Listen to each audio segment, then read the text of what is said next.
우리 지난 두 차례의 시간에 거쳐서 레위기에 등장한 특별히 번제에 대해서 함께 우리가 살펴보았습니다. 번제를 드리는 여섯 과정, 여섯 차례의 절차가 있다라고 이야기를 했죠. 그 절차들을 통해서 그 절차 속에 담겨져 있는 하나님의 메시지, 하나님의 마음을 우리가 함께 나눠 보았는데, 특별히 하나님께서 제물을 준비하라고 하실 때 우리가 각별히 유의해야 될 것 중에 하나가 바로 흠 없는 제물을 준비해야 된다라는 사실입니다. 왜 하나님께서 흠 없는 제물을 준비하라고 하셨습니까?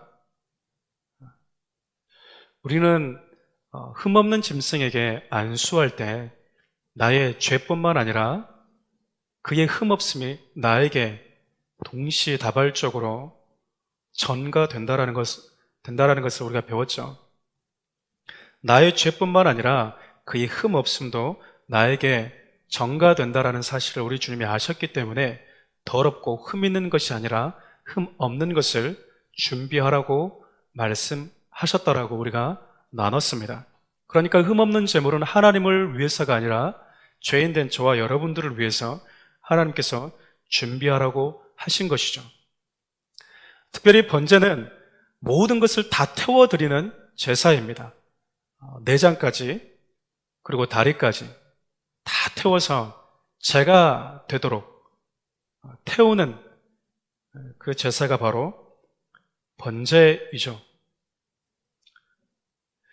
그런 의미에서 번제는 아낌없이 우리에게 모든 것을 내어주시는 예수 그리스도의 사랑과 은혜를 상징하고, 또한 아낌없이 우리를 위해서 모든 것을 내어주셨던 예수 그리스도의 죽음을 상징하기도 합니다.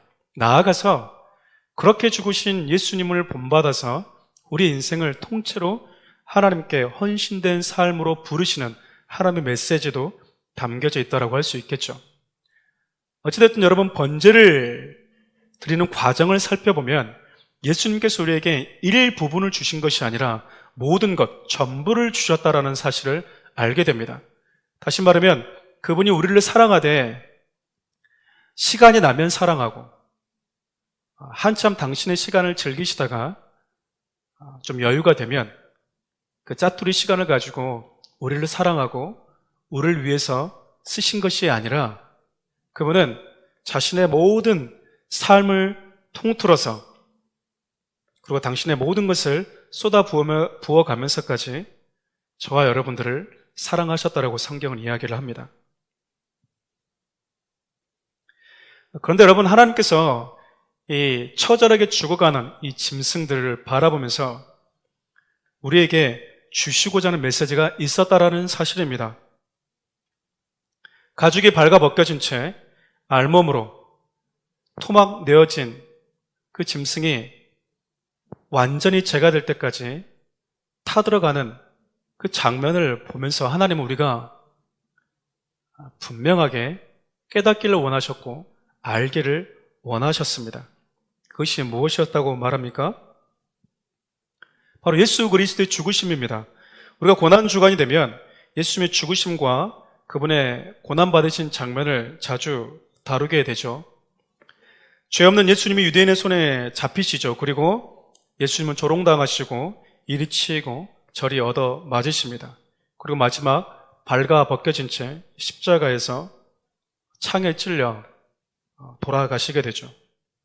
그런데 여러분, 이러한 장면은 본래 뼛속까지 죄인인 저와 여러분이 받아 마땅한 형벌이라는 사실을 아십니까? 죄의 문제가 처리되지 않는다면, 그리고 죄의 문제가 처리되지 않았다면 우리가 저렇게 어쩌면 잔인하게 죽어가는, 처절하게 고통 속에서 죽어가는 짐승과 다를 바 없는 그 저주 받을 운명이었다는 사실을 우리 주님은 제물이 죽어가는 그 과정 속에서 제사 드리는 자들이 똑똑히 보기를 원하셨다는 겁니다. 하나님은 실눈 뜨고 보는 것이 아니라 분명하게 우리가 보기를 원하셨어요. 너희들의 문제가 처리되지 않으면 내가 안수하지 않으면 내가 저렇게 죽는 거구나. 내가 저렇게 비참한 운명이 될 수밖에 없구나. 내가 저렇게 발가벗겨진 채 한 줌의 흙으로, 한 줌의 죄로 연기처럼 사라질 수밖에 없는 존재였구나. 그 사실을 우리가 직접 재물을 잡으면서 보기를 원하셨고 알기를 원하셨다라는 겁니다. 그러니까 여러분, 예수님이 죽어가시는 그 장면들을 우리가 추억하고 바라볼 때마다 우리는 무엇을 생각해야 됩니까? 우리 주님이 나 때문에 죽으셨구나. 어떡하지? 나는 동정심 같은 그와 비슷한 마음, 그런 감정을 떠올리는 것도 중요하겠지만 그보다 더 중요한 것은요, 내가 우리 주님께 안수하지 않고 우리 주님이 내 죄를 전가받지 않으셨다면 내가 저렇게 저주받고 수치스럽게 고통 가운데 처절하게 피를 흘리면서 죽을 수밖에 없는 존재였구나. 그 사실을 하나님이 보기를 원하셨고 제사를 지내는 과정을 통해서 우리 모두가 깨달아 알기를 원하셨다라는 사실입니다. 그런데 왜 짐승을 죽였을까요? 그것은 하나님께서 이 땅 가운데 우리에게 주신 법칙 때문에 그렇습니다. 우리는 남의 물건을 훔쳤을 때 감옥에 들어가는 것에 대해서 왜 내가 감옥에 들어가야 됩니까? 라고 묻는 사람은 없죠. 왜냐하면 인간이 살아가는 사회 속에서 법이라는 제도가 있다는 것을 모두가 다 알고 있기 때문에 그렇습니다. 성경은 하나님께서 이 땅을 창조하실 때 많은 법칙들을 만드셨는데 그 중에 하나가 죄와 죽음의 법칙, 동시에 생명의 법칙을 만드셨다라고 이야기합니다. 그리고 성경은 죄의 결말은 사망이다라고 말씀을 하세요. 우리 로마서 6장 23절 상반절을 제가 읽어드리겠습니다. 죄의 대가는 죽음이요. 죄의 대가가 뭐라고 말씀하십니까? 죄의 대가는 죽음이다라고 이야기를 합니다. 다시 말하면 죄의 대가는 죽음이라는 감옥에 갇히게 만든다라는 것입니다. 죽음이라는 감옥을 피하려면 이 죄의 대가가 지불되어야만이 가능하다라는 것이죠. 그런데 이 죄는 반드시 피 흘림, 즉 죽음을 통해서만 지불된다라고 말씀을 하세요. 그러니까 죄를 지은 사람이 이 죄가 없어지려면 사형이다 그 말입니다. 네가 죽어야지 끝난다라는 거예요. 그토록 죄가 무섭고 무겁고 파괴적인 속성을 가지고 있다라고 이야기해요. 죄는 우리에게 생명이라는 엄청난 값을 요구한다라는 것입니다. 죽어야만 비로소 대가가 지불되고 죽어야만이 끝나는 것이 바로 죄라는 것이죠. 세상에는 모든 인류가 다 죄인이라면 모두가 다 죽음이라는 대가를 지불할 수밖에 없는 존재라는 사실입니다. 이것이 하나님께서 세상을 창조하실 때 허락하신 법이었어요.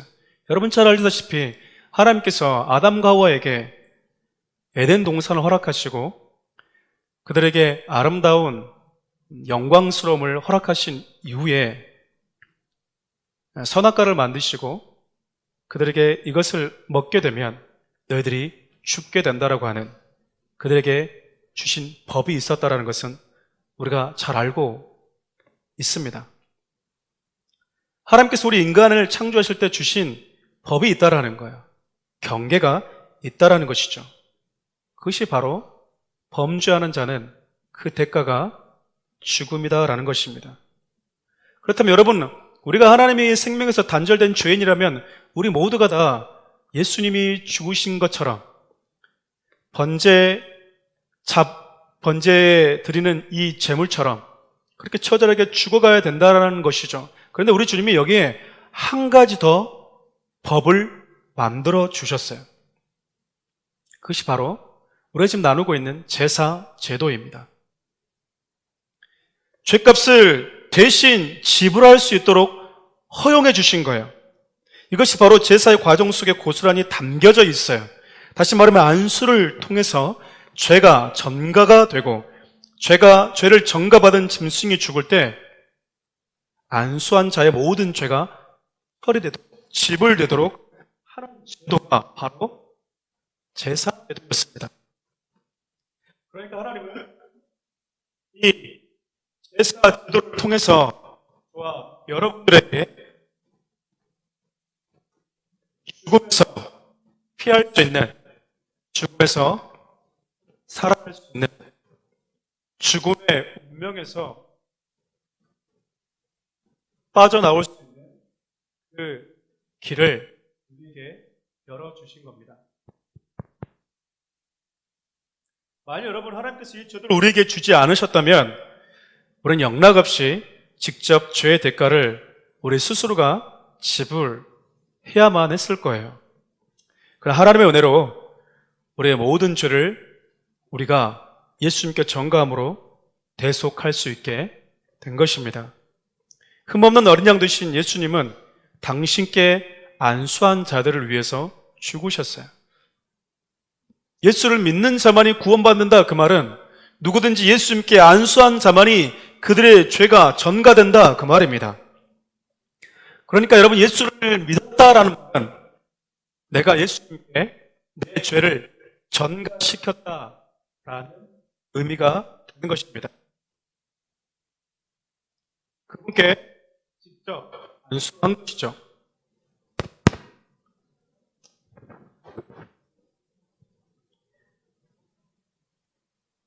그분이 죽으시면 그분께 안수한 자들은 모두 죄사함을 받게 되는 것입니다. 그러니까 여러분, 우리 모두는, 특별히 예수 그리스도를 구주로 믿는 모든 자들은 누구에게 안수한 자입니까? 우리가 흔히 하는 말로 복받아라, 축복받을지어다라는 그런 안수가 아니고요, 내 죄를 전가하는 안수를 한 자라는 것입니다. 근데 여러분, 우리가 어떻게 안수할까요? 제사를 지낼 때는 눈에 보이는 짐승에게 실질적으로 우리가 손을 얹어서 두 손 얹고 내 죄를 전가하는 방식으로 죄를 전가하지만, 예수 믿을 때는 예수님에게는 우리가 어떻게 해야 이 죄를 전가하냐, 그 말입니다. 짐승이 없잖아요. 예수님이 눈에 보이지 않지 않습니까? 어떻게 우리의 죄가 전가됩니까? 바로 하나님의 약속의 말씀을 믿는 믿음이에요. 예수님은 하나님께서 우리를 위해 준비하신 흠없는 어린 양이 되시고, 예수님만이 나의 죄를 처리하실 수 있는 흠없는 하나님이 예비하신 양입니다 라는 사실을 믿는 그 믿음, 그래서 그분이 부활하심으로 모든 죄와 사망의 권세가 깨뜨려졌고 죽음을 이기는 권세가 예수 그리스도를 통해서 나에게 주어졌다라는 그 믿음, 그것이 바로 예수님께 안수하는 영적인 행위라는 사실이에요. 그래서 누구든지 예수 그리스도를 구주로 영접하는 자는 내가 예수님께 안수하는 걸로 하나님이 여겨주신다라는 겁니다. 그래서 로마서 10장 9절은 이렇게 고백합니다.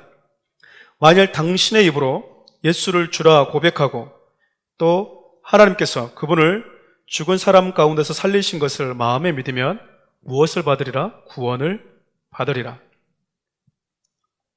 안수한 자는 저 재물은 흠이 없는 재물이다, 저 재물이 죽음으로 나의 죄는 연기처럼 사라질 것이다 라고 하시는 하나님의 말씀을 믿는 믿음으로 제사를 드리는 거 아닙니까?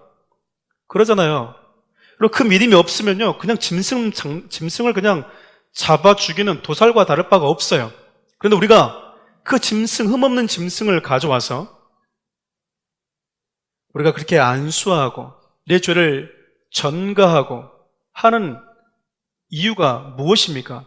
그렇게 하면 네 죄가 사라진다라고 하시는, 네 죄가 전가된다라고 하시는 그 하나님의 약속의 말씀을 믿는 믿음을 근거로 우리가 흠없는 짐승을 준비하고 안수하는 것 아니겠습니까?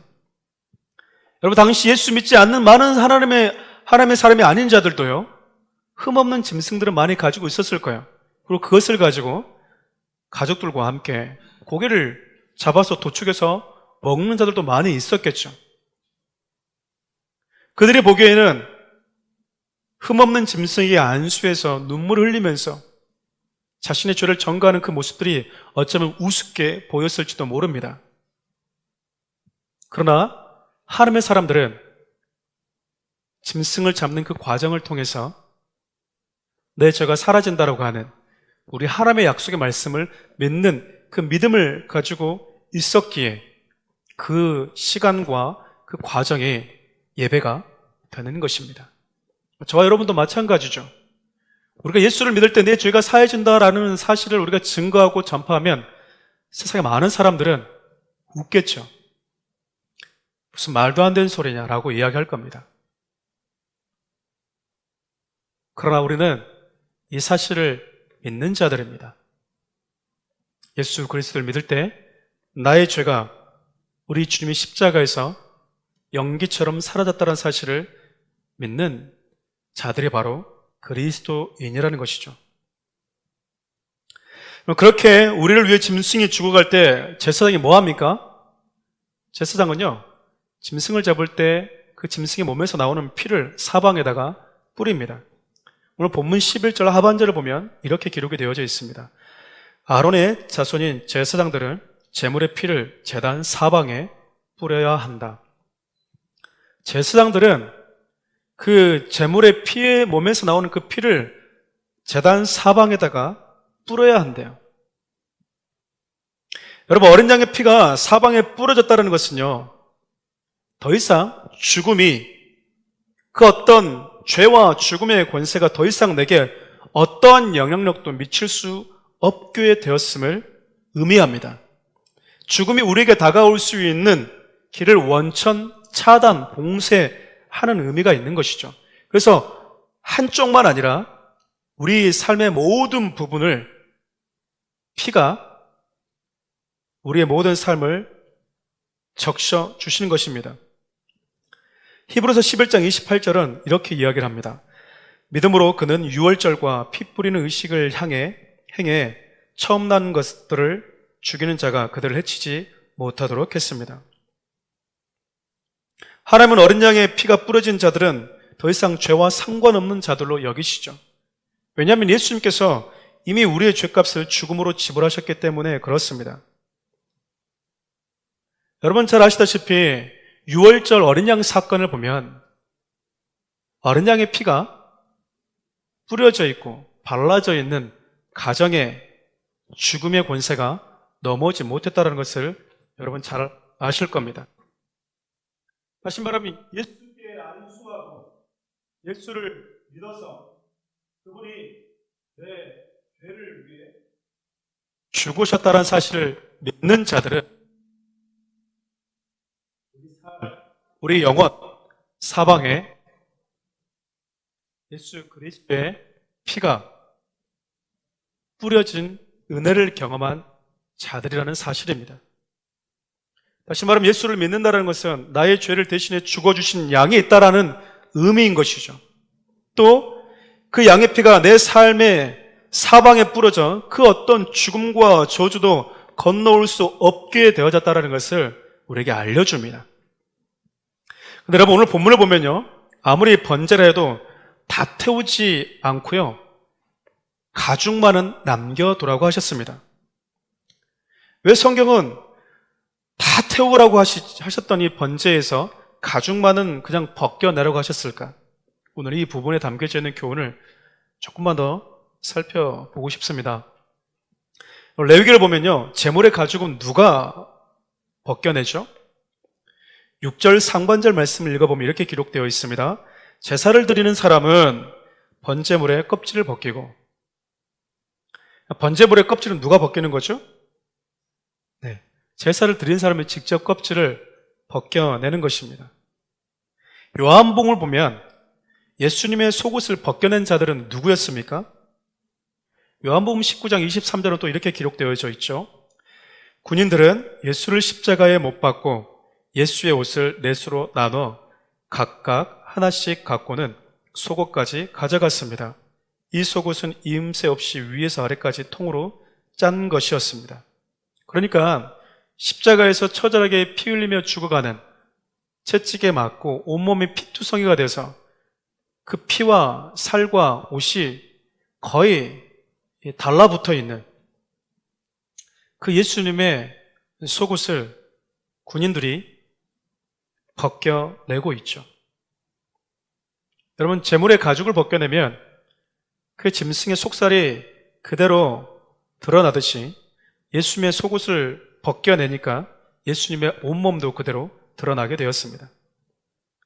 여러분, 예수님이 죽으신 것은 우아하게 죽은 것이 아니고요, 처절하게, 부끄럽게, 수치스럽게 죽으셨다는 사실을 우리가 잊어서는 안 됩니다. 그렇다면 예수님은 왜 이런 모습으로 죽으신 걸까요? 그냥 십자가에 죽으신 것만으로 충분한데, 그렇게 우리의 죄를 감당하신 것도 충분히 은혜인데 왜 이렇게까지 부끄럼과 수치와 발가 벗겨짐을 당하는 이 과정을 거치셔야만 했냐, 그 말입니다. 그것은 여러분, 죄가 가지고 있는 수치와 부끄럼 때문에 그래요. 죄는 죽음이라는 파괴적인 속성도 가지고 있지만, 죄는요, 우리를 부끄럽게 하고 수치스럽게 만드는 특징도 가지고 있기 때문에 그렇습니다. 다시 말하면 우리 주님은 십자가에서 우리의 죽음이라는 이 결과에서 우리를 건져내기 위해서만 죽으신 것이 아니라, 속옷 하나 남김없이 발겨 벗겨진 채 수치와 조롱과 부끄러움을 당해 마땅한 저와 여러분들의 그 모든 수치를, 부끄러움까지 짊어지기 위해 이 과정을 겪으셨다라는 거죠. 창세기 3장을 보면 범죄한 이후에 아담과 하와가 느꼈던 여러 감정 중 하나가 바로 뭐였습니까? 바로 수치심이었습니다. 여러분, 이 수치심은 단순히 부끄러움만을 말하는 것이 아니에요. 특별히 성경에서 말하는 죄가 주는 이 수치심과 부끄러움은요, 하나님 앞에 당당하게 나아가지 못하게 만듭니다. 하나님 앞에 가기 싫어해요. 하나님을 향해서 숨고 싶어 하는 이 본능이 죄의 속성이라는 것입니다. 그렇기 때문에 아담과 하와가 범죄했을 때 가장 먼저 했던 것 중에 하나가 하나님을 피해서 숨고 자신들이 힘과 지혜로 자신들의 수치를 가려보겠다라는 것 아니었습니까? 그렇습니다. 여러분, 죄는요, 우리에게 죽음뿐만 아니라 수치와 부끄러움까지 안겨줍니다.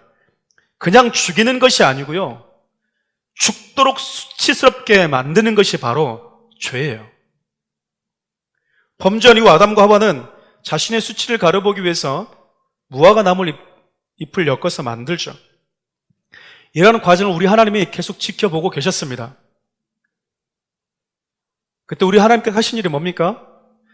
창세기 3장 21절은 다음과 같이 말씀하세요. 여호와 하나님께서 아담과 그 아내를 위해 가죽옷을 만들어 입히셨습니다. 하나님은 짐승의 가죽을 직접 벗겨내셔서 부끄러움과 수치심에 떨고 있던 아담과 하와의 수치를 가려주셨습니다. 그들의 부끄러움과 수치를 가려주기 위해서 하나님께서 직접 짐승의 가죽을 벗겨내신 거죠. 하나님께서 제물을 잡을 때 그 가죽을 남겨놓으라고 한 것은 그 가죽이 저와 여러분들의 죄와 수치를 가려주는 역할을 하기 때문에 그렇습니다.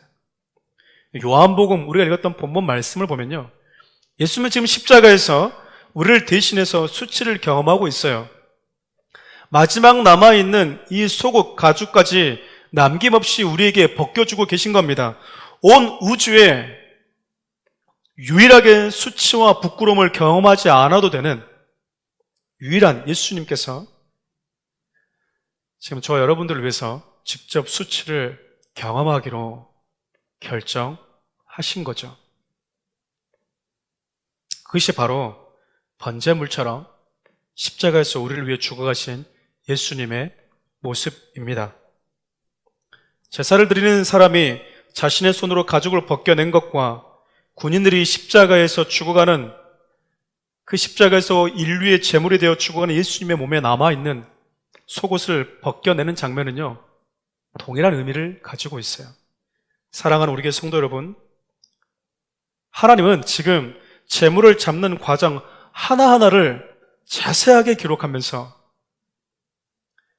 죄가 우리에게 어떤 죽음과 절망과 수치를 안겨주는지, 동시에 그런 우리의 모든 죄를 짊어지기 위해서 이 땅에 오실 예수님께서 어떤 죽음과 어떤 저주와 수치를 당하실지 우리에게 지금 말씀해 주고 싶어 하십니다.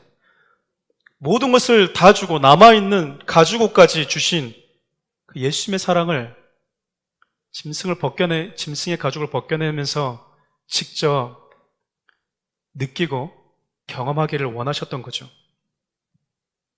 예수님은 아담과 하와가 범죄하는 그 순간부터 당신의 가죽을 벗겨서 가려 주셨던 겁니다. 번제는 남김없이 다 태워드리는 제사입니다. 그런데 여러분, 유일하게 가죽만은 태우지 않습니다.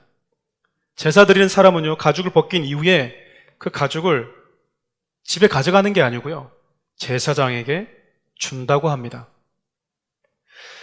우리 앞으로 쭉 살펴보겠지만 레위기 7장 8절 말씀을 읽어보면 이렇게 기록되어 있어요. 어떤 사람의 번제물을 드리는 일을 한 제사장은 그 사람이 드리는 번제물의 가죽을 가질 것이다.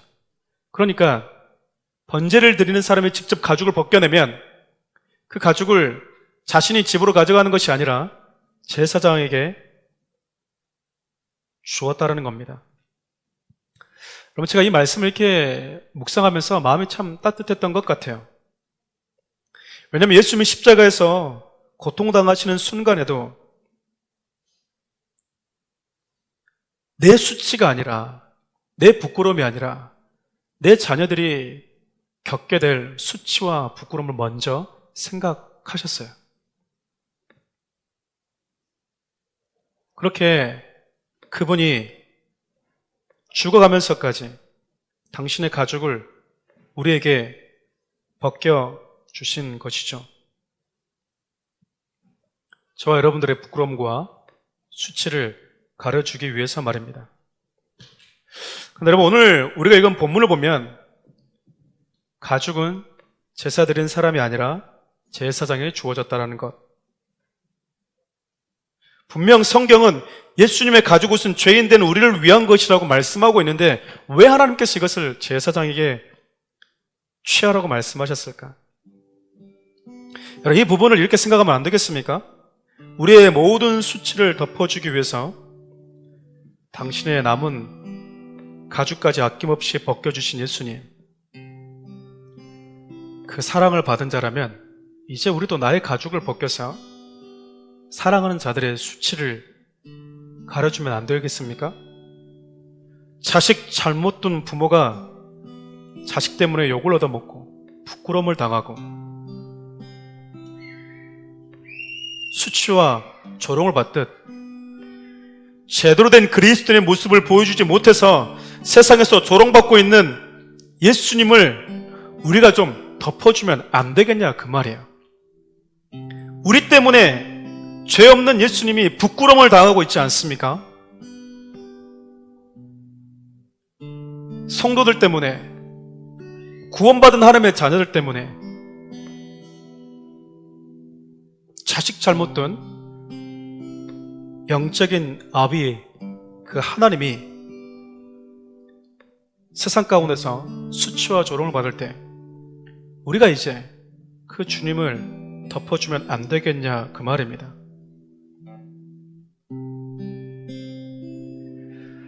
이것이 예수님과 성도들 사이에 이루어져야 되는 사랑이면 얼마나 좋을까요? 말씀을 정리하려고 합니다. 자녀들이 조금 철이 들게 되면 늘 부모에게만 봤던 이 아이들이 이제 엄마 아빠에게 선물을 주겠다고 준비하곤 합니다. 자녀가 준비한 선물을 받으면 부모의 마음이 참 따뜻하죠. 근데 여러분, 그 자녀들이 가지고 있는 대부분의 돈은 누가 준 겁니까? 부모가 준 것이죠. 그러니까 부모는 지금 자신이 준 돈을 가지고 선물을 사다 준 자녀의 모습에 감동하고 있는 겁니다. 결과론적으로 보면 내 돈이 나간 거거든요. 내 돈이. 제가 조금 예민해서 깊이 잠을 좀 못 자는 스타일이에요. 여러분, 아이들이 잘 때마다 제 몸에 올라오고 발을 얹고 하면 제가 금방금방 잠이 깹니다. 그때 제가 순간순간 잠이 깨서 일어나면 가장 먼저 하는 게 뭘까요? 아이들이 자고 있으면요, 발을 차고 이불을 덮었던 이불도 다 걷어차고, 새벽이 되면 쌀쌀한데도 불구하고 이불 없이 웅크러들고 자고 있는 아이들을 볼 때 제가 가장 먼저 하는 것은 그 아이들의 이불을 덮어주는 겁니다. 아마 이것은 저뿐만 아니라 자녀들을 키웠던 모든 분들이 해보았던 사랑의 행동일 거라고 생각이 들어요. 아이들이 이불을 덮어주면서 이런 생각을 해보았습니다. 이 녀석들이 자기들이 잘 때 감기 들지 않을까 걱정이 돼서 아빠 엄마가 이불을 덮어주는 것을 알긴 알까? 알겠습니까? 분명히 말씀드려요. 아이들은 모릅니다. 지난밤 아빠가 나를 사랑해서, 엄마가 나를 생각해서 걷어차 버렸던 그 이불을 덮어주었다는 사실을 아이들은 모르죠. 우리를 향한 예수님의 사랑도 그렇지 않을까요? 우리가 그분의 사랑을 다 알지 못해도 그분은 저와 여러분을 향한 최선을 다하는 사랑, 모든 것을 주는 사랑, 그 사랑을 하기를 주저하지 않으셨습니다. 근데 여러분, 가끔 제가 너무 고단해서 먼저 잠이 들 때가 있어요. 근데 여러분, 그때 자다 보면 뭔가 따뜻한 게 나를 감싸는 느낌이 들 때가 있습니다. 제가 조금 예민하다고 그랬죠? 가만히 실눈을 떠다 보면 우리 아이들이 우리 아빠 하면서 이불을 덮어줍니다. 제가 자녀들에게 덮어주었던 그 이불을 아이들이 제게 덮어줘요. 여러분, 부모와 자녀라는 관계에 있어서 이러한 행위는 서로의 마음을 따뜻하게 하고 행복하게 해줍니다. 별거 아닌 것 같은 행동임에도 불구하고 부모는 감동을 받고 자녀들은 사랑을 경험하는 것입니다.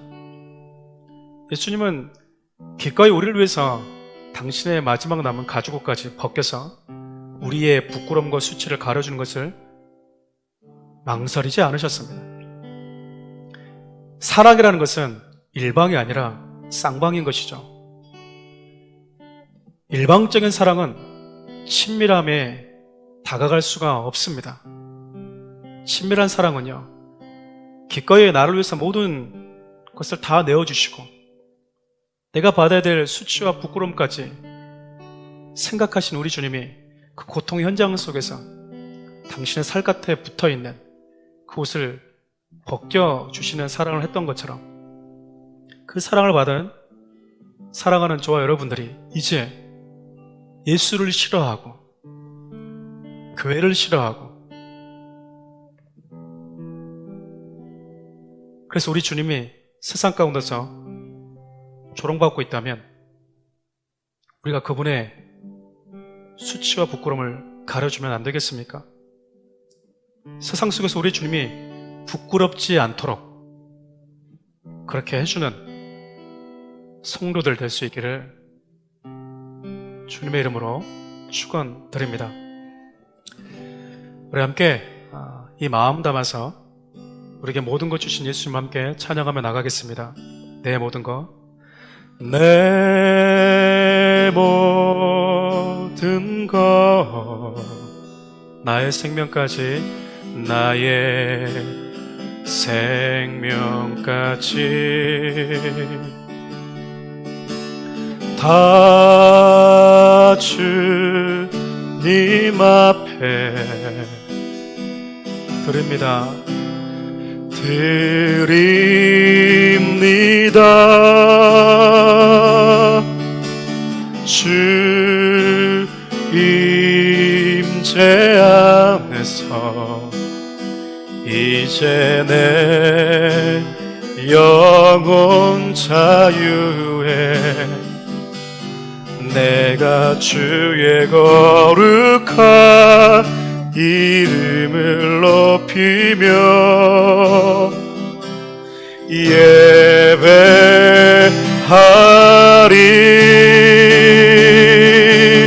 어린 양 찬양하리.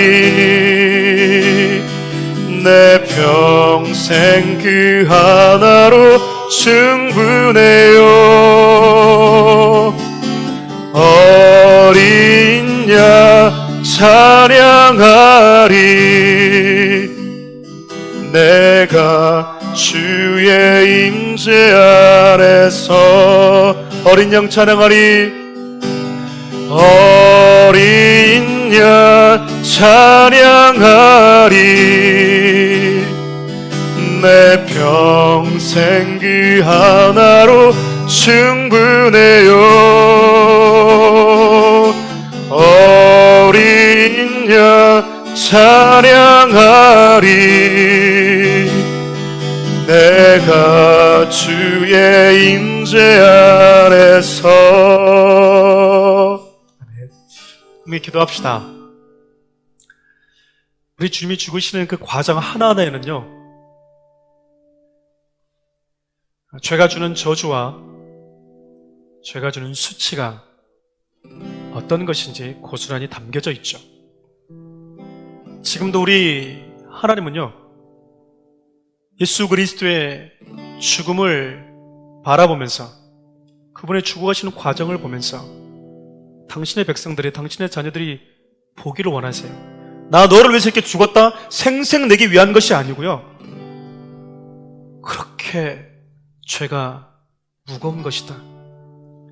내가 너를 사랑한다고 하는 그 사랑을 무겁게 받아 주어야 된다라는 그 주님의 마음.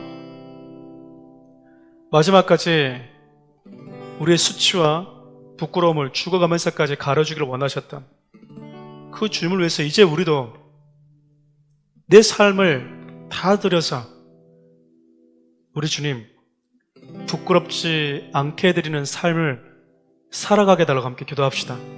두 번째는 여러분, 나라와 민족을 위해서 우리 예배 시작 전에도 함께 기도했지만 코로나 사태로 인해서 고통당하는 자들을 속히 하나님 이 시간들이 지나가고 하나님의 긍휼과 자비가 임하게 하시고, 특별히 이 시간 이후에 성도들이 전도하고 복음을 전하고 예수 믿는 자라는 것을 말하는 것에 대해서 더 위축되는 것이 아니라 더 힘있게 주님 오실 날을 예배하는 자로 살 수 있도록 기도합시다.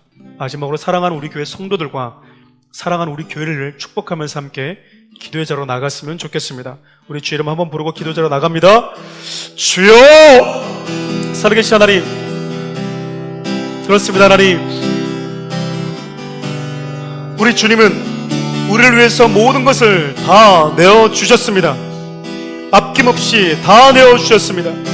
십자가에서 처절하게 죽어가시면서까지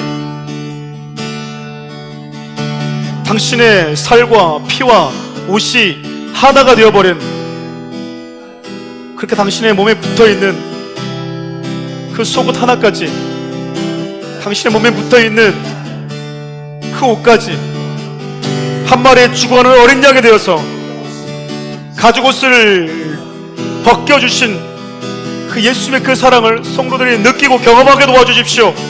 내가 받은 사랑이 얼마나 무거운 것이고 가치 있는 것인지 성도들이 깨달아 알게 해주십시오. 내가 받은 사랑의 무게감과 하나님, 내가 지었던 그 죄의 무서움과 무거움을 알게 하셔서 날마다 죄와 결별하고 우리 주님의 사랑을 경험하는 삶을 살아가게 도와주십시오. 바라기는 사랑하는 귀한 성도들이 이 세상을 살아가면서 무조건적으로 교회를 싫어하는 세상 속에서 우리 예수님이 부끄럽지 않도록 하는 삶을 살아가는 성도들이 되게 도와주십시오. 그 하나님이 나라와 민족을 긍휼히 여겨주시고 전 세계 각처에서 코로나로 인해서 고통당해 죽어가는, 아파하는 영혼들을 긍휼히 여겨주십시오. 우리가 하나님 죽어가는 그 영혼들에게 예수 그리스도의 생명의 복음을 전해주어야 된다는 사명감으로 불타오르게 도와주십시오. 하나님, 각자의 삶에서 예배드리는 이 상황이 끝난 이후에 더 움츠러드는 것이 아니라 주님 오실 날을 준비하며 더 생명의 복음에 불타오르는 성도들 되게 도와주십시오. 하나님, 사랑하는 우리 교회를 축복합니다. 사랑하는 우리 교회에 몸담고 있는 귀한 성도들 한 명 한 명을 축복해 주십시오. 이들이 몸담고 있는 삶 현장 가운데서 우리 하나님이 지켜주시는 은혜를 경험하게 도와주십시오. 하나님의 보호하시는 은혜를 경험하게 도와주십시오. 이들이 머무는 삶 현장이 주님의 나라 천국이 되게 하여 주시옵소서. 하나님, 어디 있든지 영육 간의 강건함을 지켜주시고 성령의 충만함을 주시고, 하나님 늘 하나님과 뜨거운 영적인 경건의 삶과 사랑의 친밀감이 뜨거워지는 은혜가 있게 하여 주시옵소서.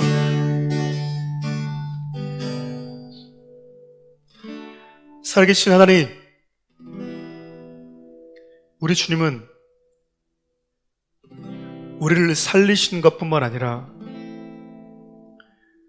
우리가 받아 마땅한 수치와 조롱과 부끄러움까지 감당하셨습니다. 온몸에 피가 흐르고 이미 속옷은 당신의 몸에 찰싹 붙어 있었을 터인데 그 옷 하나까지 기꺼이 우리에게 벗겨주어 가려주기를 주저하지 않으신 그 예수의 사랑을 경험한 우리 모두가 이제는 세상 가운데서 우리 주님이 부끄럽지 않도록 그리스도인 나온 삶으로 우리 주님께 보답하는 인생들 되게 도와주십시오. 코로나로 인해서 고통당하고 있는 자들 긍휼히 여겨주시고, 특별히 이곳저곳에 흩어져 있는 사랑하는 우리 교회 성도들 한 명 한 명의 영혼과 가정과 그들의 사업장을 축복해 주시옵소서.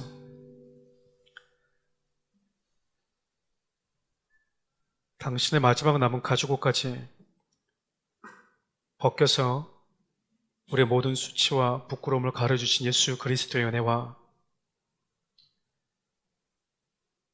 예수 그리스도의 그 죽어가심을 통해서 당신이 우리를 얼마나 사랑하셨는지 그 사랑의 무게감을 깨달아 알기를 원하시는 하나님의 사랑과 날마다 그 사랑 안에서 우리 역시 그 사랑받은 자로 살 수 있도록 우리를 깨닫게 하시고 우리에게 동기부여하시는 성령 하나님의 사랑하는 수고의 은혜가